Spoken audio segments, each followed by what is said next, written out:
In this video, we'd like to demonstrate the value of NanoPac injection for the treatment of pancreatic adenocarcinoma.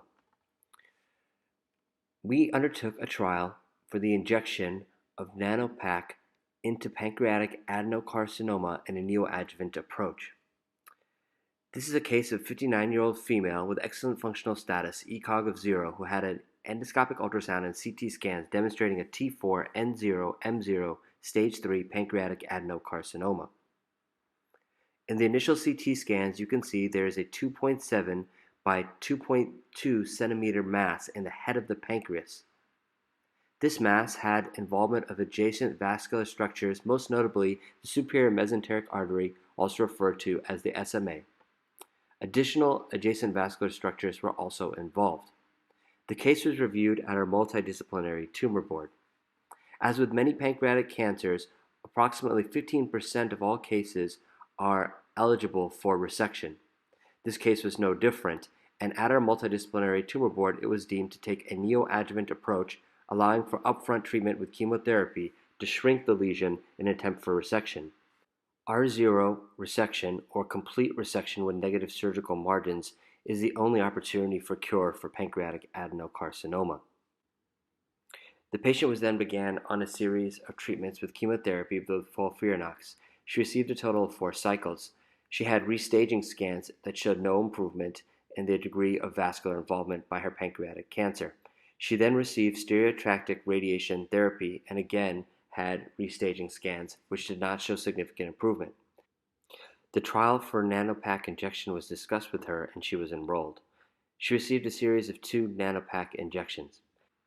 NanoPac is pure paclitaxel that is created to submicron format using supercritical CO2 sonication and then suspended directly for delivery to tumor. The creation of NanoPac can then be directly delivered into tumor via minimally invasive surgical approach using endoscopic ultrasound. In this artist rendition, you can see an endoscopic ultrasound scope placed into the small bowel and then directed towards the solid tumor in the head of the pancreas. Here we're showing you the video of this particular patient's case. Here you can see a pancreatic head mass that is the dark hypoechoic structure that's being outlined and measured here while we do our endoscopic ultrasound examination.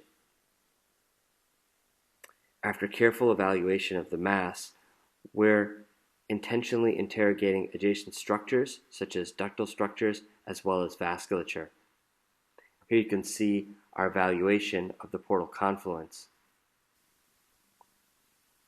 Through the use of endoscopic ultrasound with careful anatomic evaluation, we get an excellent delineation of adjacent vessels and anatomic structures so as to avoid placement of NanoPac into these structures and allowing us to facilitate direct placement into the tumor itself. Here you can see the tumor is accessed via a 22 gauge Boston Scientific flex needle. We're now going to deliver NanoPac directly into the tumor itself. This starry sky appearance is delivery of the NanoPac into the tumor, allowing for high concentrations of pure paclitaxel to be delivered to tumor itself, but at the same time this decreases the potential systemic circulation of paclitaxel. This landmark pancreatic adenocarcinoma study has moved from phase 1B to phase 2A.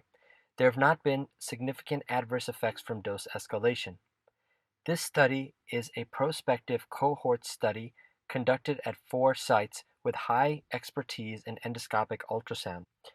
These include Dr. Simon Lowe at Cedars-Sinai in Los Angeles, Dr. Mohammed Othman at Baylor Medical Center in Houston, Texas, Dr. Antonio Mendoza-Ladd in Texas Tech in El Paso, Texas, and Dr. Neil R. Sharma in Parkview Cancer Institute in Fort Wayne, Indiana.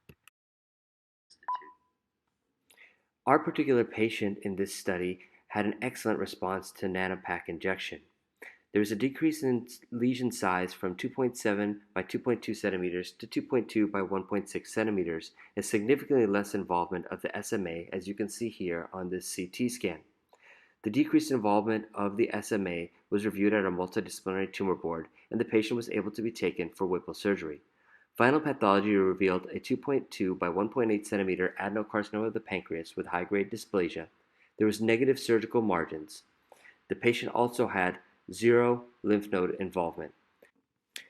Our patient went from a T4 lesion with SMA abutment and was downstaged to a T2 lesion once taken for surgery with the Whipple procedure. Needless to say, this is a remarkable and perhaps unexpected outcome and a great mark for the study. This may be an atypical outcome.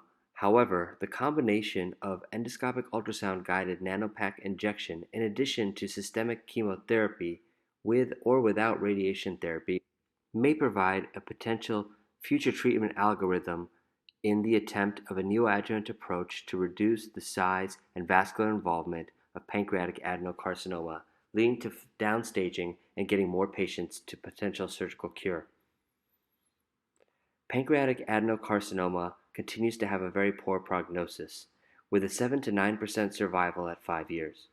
It's important for us to pursue research avenues such as this one in order to find new options to get more patients better cure rates in the future.